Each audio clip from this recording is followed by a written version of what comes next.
Welcome to the Mike Litton Experience Podcast. Mike has over 31 years experience in real estate, finance, and investing. He's passionate about being a father, a teacher, a realtor, an investor, and a leader.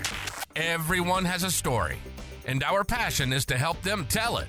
And now, introducing the host of the Mike Litton Experience, Mike Litton. So what can you expect from the Mike Litton Experience? You can expect stories that will inspire, motivate, advice that will sharpen your focus, and expert information on real estate, finance, and market conditions. Ruston Grau, Yes. one of my favorite people in the world. Thank you for being here. Of course, how are you? Thanks for being on the Mike Litton Experience. Yes. I appreciate you. This is wonderful. So as you know, as we talked about, everybody has a story, and our passion is to help them tell it. Mm-hmm. So with your permission, what we'd like to do is we'd like to start with where you were born. Yeah. Where were you born? I was born in Oklahoma City, Oklahoma. I know that place. Yes, good place. Born October 3rd, 1981. Yeah. At Mercy Hospital, which ironically, my two nephews have been born in that same hospital. That's awesome. So yeah, I've got family back there, but yeah, born in Oklahoma City, raised in Edmond, Yeah. north of Oklahoma City, until I was about 12. Okay. And then moved to Tucson Okay. for a little less than 2 years. Okay. And then out here to San Diego for high school. Okay. So what made you move from Edmond to Tucson? So my dad works in biomedical. Okay. That would make And, sense. yeah, he was on the road for most of my childhood. Okay. So, flying 2-3 times a week. He represented the southeastern area of the country. Gotcha. Doing service, not sales. Okay. And then, every summer, we would pack up the car and hit the road for 6 weeks with him. Awesome. So it was, Disney World, it was Atlanta, it was, Cool. long throw road trips. Yeah. And Dad was working, but, it was, Fun. my older brother, my older sister, Mom, and I, and the 1988 Caprice Classic Yeah, station baby. wagon. Yeah. Yes, that, Gotta love had the those. jump seat in the back Yeah. that was backwards. So, I saw most of America. That was one of the coolest station wagons ever built. Exactly. So, yeah. They stopped building them, That's and then we all awesome. have minivans. So Tucson to San Diego. San Diego Mhm. was, so you were in Tucson for 2 years and then San Diego for high school. Yes. Where'd you go to high school? Not come out. Okay. So go Sun Devils. Okay. Yeah. So what was your favorite thing about growing up in Oklahoma? I grew up in a very tight-knit neighborhood. Yeah. That, Oklahoma Christian University, where I went to, was down the street from Okay. our house. And so our subdivision, so many of the parents worked there. My mom Okay. worked there when I was in 4th through 6th grade. Okay. A lot of my friends' parents were professors there, or Oh, faculty okay. or staff. And so they were associated with the university. Yeah. All of our families knew each other through church. We knew each other through the neighborhood. So it was, this would have been the mid-late 80s, early 90s, but it was very much a throwback to where it felt like Mayberry. It Gotcha. felt like small town that, you were at somebody's house, somebody was at your house. I have 27 first cousins, Wow. most of them living in Oklahoma. My goodness. So, I just grew up in this very big community around me. Yeah, that's cool. That's cool. So what was your favorite thing about going to high school in San Diego? Yeah, Mount Carmel, Rancho Penasquitos, it was a new experience. Okay. A A lot different than Oklahoma. Well, and that was it. Culturally, it was very different. Yeah. Because growing up in Edmond, north of Oklahoma City, where, my community that I grew up with didn't have a whole lot of diversity. Right. Like I said, we lived together, our parents worked together, we went to church together. It was very much a unique community that everybody was similar. Yeah. So moving into Rancho Penasquitos, where there's a lot of diversity, Yeah. there's a lot of new people to meet, new cultures to learn about, new foods to eat, new traditions, going over to my friends' homes that were Filipino. Yeah. And being like, okay, there are different traditions in this house, Yeah. and I love that. Yeah. And so that was And I new love and Filipino different. food, by the way. Yes, Oh my so- goodness. Yeah. Yeah, it was new and it was exciting and it was different. And I was, a freshman in high school. Yeah. So it was that time where you're learning, how to be you. Yeah. And so to be able to have those new experiences was great. Yeah. So we moved out here halfway through my 8th grade year. Okay. So like literally almost exactly the same time in my life that right? And it really was a culture shock. I mean, I had an Oklahoma accent and Yes. all 9 yards, and man, did I get a lot of ribbing for that. I had Tucson as a buffer Yeah. to kind of break that Oklahoma accent where, I showed up to Tucson and it was, fixin' to and fur and, and in Tucson, I would say it's good. It's half Southern California, half Oklahoma anyway. There you go. So not to rip on Tucson too Well, much. that helped though. I mean, Exactly. it helped to have that 2 years to, Yes. right? That's cool. So you go to school in Mount Carmel. What was your favorite subject at Mount Carmel? I was band kid, and the bands in the Poway Unified School District were top notch. Yeah. Between Poway Unified, Rancho Bernardo, they hadn't split, Penasquitos into different high schools yet. So we had, 420 kids in the marching band. Yeah. And it's interesting because my daughter's 12. So I've got a 12, 8, and 6-year-old. So my daughter's 12, she's now in 7th grade, and she's joined band. Wow. And so she's a music kid. She's in San Diego Children's Choir, piano, everything else. But just hearing her get interested in it brings back, kind of those feelings, those feels that you and I remember being 12. Yeah. I remember being 13. I remember being a band kid and getting into it and being like, oh, there's a lot of talent in this room and I'm not part of it. That it was a good, healthy competition. I got some stepping up to do. Exactly. That kind of And thing, that, the programs were taken seriously and that it was fun. Yeah. And it was supported by the school, by the parents, by the teachers. Were you all pregnant with your daughter when we met? Yes. So. Wow. Yeah. So she is in 7th Wow. grade. She's 12 now? Uh-huh.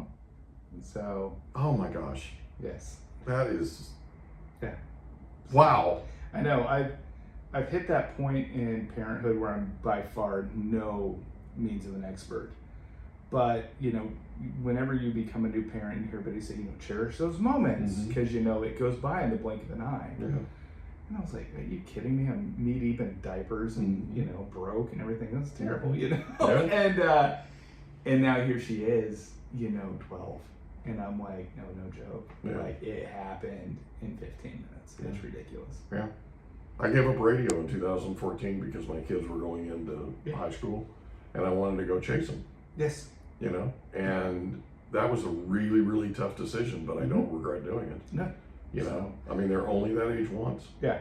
And that's something that, when my kids were young, I worked overnight hours, which was, I applaud. I remember those days. I applaud anybody who does it, that third shift. It's a hard shift. Yeah. But for being a parent and, you're going to be tired anyway, but to be able to be there, make lunch, take them to and from, pick them up from school. It's a magical time that I'm glad I got to have. It's a big, big time. Yeah. It really is. So that first time you invited me on the Channel 8 News, Yes. that first time was Madison's first day at school. Oh, wow. And so I go home that night, right? Yeah. And she goes, Dad. I said, yeah. She goes, I started school today. And I said, yeah, I knew that. And she goes, they were calling roll. And they called out Madison Litton. And the girl next to me that I had never met before said, is your dad Mike? And she goes, yeah. She goes, my mom totally saw your dad on television.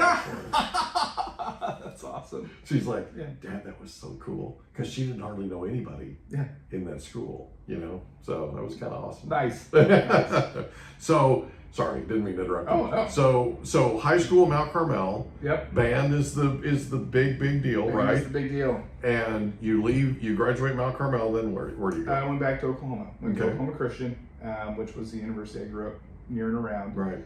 That makes sense. It was interesting. My brother and I kind of flip-flopped. So my brother's 6 years older than I am. So when we left Oklahoma, he was a senior in high school. Yeah. So he graduated from there and had enough Oklahoma and said, I need some California. So we left and went to Pepperdine. There you go. So he was at Pepperdine for 4 years. My parents were like, hey, we're moving right next to you. Yeah. So we moved out here. And then, I graduated here in Southern California. And I was like, all right, I'm going to go back. So I went back to Oklahoma. And my parents decided to go to Texas, which was close enough. What did you major in college? I majored I started with a small music scholarship, but I knew from the time that I was in 4th grade that I wanted to work in some kind of media. I wanted to be a weatherman. I am a certified meteorologist. That's cool. So I didn't know that. Yeah. That's awesome. So I went to Oklahoma Christian, majoring in broadcast journalism, mass communications, and it was a good program. There was a blessing there because our building had burned in an arson fire the year before I got there. Wow. And so that wasn't the blessing, but the insurance money came in and they built an all new facility. And so you have this small private Christian liberal arts school that has some of the best stuff in the country. I mean, this was the year 2000, and we all had laptops that were on Wi-Fi. Oh, wow. So, I mean, this was 23 years ago, Yeah. and now this is normal. But back then, everybody was walking around with a little blue wire and trying to find a port and everything else. And we had these giant, servers that would be up on the wall that were, 2 by 2 foot box, and they hummed and everything else. But I'm at a university that has campus-wide Wi-Fi 23 years ago. That's amazing. And so that is so cool. So that was fun. But then being in media, that was our experience. Yeah. I mean, there were still schools at that time that were, recording on tape and, working off of typewriters, electric typewriters. But no, and so we had, we had an HD edit bay. We had all of this amazing professional level equipment that we got to learn on. It was great. That's cool. Yeah. Yeah. I tell people all the time, if you look hard enough, you'll find positives from Absolutely. anything negative, So, That's cool. That is a blessing. Yeah. And then graduated from there and then started working at the NBC affiliate in town. Well, at the same time, started at Mississippi State, distance learning. And did 3 years in that program to get my meteorology certification. Okay. So it took 3 years at Mississippi State while you were working full time. Correct. Okay. Yes. That's a lot. Yeah. So it's that busy time after college where you're getting established, you're paying your own bills, got married at the same time. That it was a busy time. And then I had kids, and that seemed easy. Yeah, right. By comparison, yeah, right. The bills got bigger. Everything gets bigger, right? Exactly. So houses get bigger, the whole thing. Yes. So, so meteorology school, you're a certified meteorologist, and so Mississippi State, so you're a bulldog, right? Oklahoma Christian University. You work at the NBC affiliate. Yes. And how long were you at the NBC affiliate in Oklahoma City? I was there for 2.5 years. It's an interesting story. So I started my internship there in August or September. Okay. And I had been an intern, just, kind of basically around the newsroom, ripping scripts, helping, move tape or whatever, newsroom intern. I think I made a couple pizza runs. And I'm about 4 weeks into my internship, and I'm going in doing 15 hours a week. And the managing editor / assistant news director at the time pulls me aside and says, "Hey, you're local, right?" And I said, "Yeah." And he goes, "You have family in town?" And I said, "Yeah." "Where's this going?" He said, "Well, are you staying here for Christmas?" And I said, "Yeah." He goes, "You want a job?" I said, "Excuse me?" He goes, "You want a job?" And I said, "Well, sure." And he goes, "Because we need somebody to set the assignment desk in the newsroom Christmas Eve into Christmas morning. We call it the Santa shift." Oh, there and you I go. said, "Oh, the Santa shift?" He said, "Yeah, you two are the only ones up working." Oh, yeah. And I was like, "Thanks." That's the G version. Right. So I walk out of his office and he rolls his chair through. He goes, "Hey, you gonna ask how much it pays?" And I go, "I don't care. I don't care. This is an opportunity. my first job. Yeah, this is my breakthrough, baby." Yeah, I got hired for my internship because I'm going to work the Santa shift. So, sure. Yeah. So I think. Did you have to wear a red suit? No. I just sat there and listened to nothing happening on the scanners and held down the newsroom. Wow. So, and then I was there for 2.5 years. I went from assignment desk, to writing, to producing their morning show. And I loved it. And then I was also the Severe Storms producer. So got to use, some of what I was learning through meteorology at school at the time. And then, through that, I actually reconnected with my high school sweetheart. Okay. And so Ashley and I started talking again. We didn't talk for 5.5 years through college. And I called her dad to talk football. And he said, why don't you give Ashley a call? And I said, that sounds like a great idea. So the next day I sobered up and I gave her a call. And, we just started talking. And again, when Ashley and I first met, I was 14, she was 12. I just moved out here. And, we went to prom together. We dated for probably about a year in high school. I loved her, and didn't talk to her for 5.5 years. In that conversation, boom. Wow. And so how cool. Immediately after that, we started, Was she out here? She was out here in San Diego. I was out in Oklahoma City. So we just began discussing, how is this going to work? Right. What are we going to do with our lives? And I ended up taking a job with the NBC affiliate out here. Yeah. Moved out here, and we were married within a year, and just an interesting kind of experience. So you moved from Oklahoma City, the NBC affiliate there, to the NBC affiliate out here. Yes. Right. And how long are you at that? I was there for station? about another 2.5, 3 years. Okay. Assignment editor, writing, doing some weather producing. And then there was a project called NBC Weather Plus. Okay. I love that project. I can defend it all day if you want me to. I think it was about 10 to 12 years ahead of its time. Okay. It was the first digital network. So remember, you would go to Best Buy, we've been here forever. You had an Incredible Universe of Fries. Yeah. And you go and you buy that new TV at Christmas. Yeah. And you bring home that giant HD TV that weighs 500 pounds. You put it in your house and you're like, what are these .2 channels? Mm-hmm. I thought I only got, a channel 7 or 39 or something. Right. But there's these .2 channels. What are we doing here? So that was when they split, the HD signal. And you would have a .2 channel. And so Weather Plus was NBC's .2. Okay. And so you'd have regular NBC over the air, but then you had this magical HD channel that was live weather. Yeah. And it was free, and it was digital. And then we started putting out our websites. It was the first kind of streaming channel. And this was 04, 05, 06. Wow. That this was up and running. So this was way ahead of its time. Yes, I even say, we had the name down. We put plus in something, and now everything's got a plus in front of it. Right, exactly. So this was Weather Plus. And so Ashley and I got married in 06. So I think in 07, they had a producer opening. They were based in Jersey at the CNBC building. And they had a producing opening. And I said, this is great. This is news, which I've been doing for years at this point. Right. This is producing that I'm good at. Weather. This is weather. Right. So this is your wheelhouse. Right. No, it's the best job I ever had. Yeah. So I applied, and the hiring manager called me back and said, this is great. We've been looking for somebody like you. And I said, so what does that mean? And they said, you got the job. So I had to go home and look at Ashley, and I said, hey, guess what? We're moving to New Jersey. And she says, we've never been to New Jersey. What? Yeah, we haven't even talked about this. This went from the conversation of, hey, honey, I applied for a job to maybe 4 days later. Oh my goodness. Oh my goodness. This is a thing. So we packed it up and moved there, probably 3 days before Christmas. Oh, wow. And it was a shock.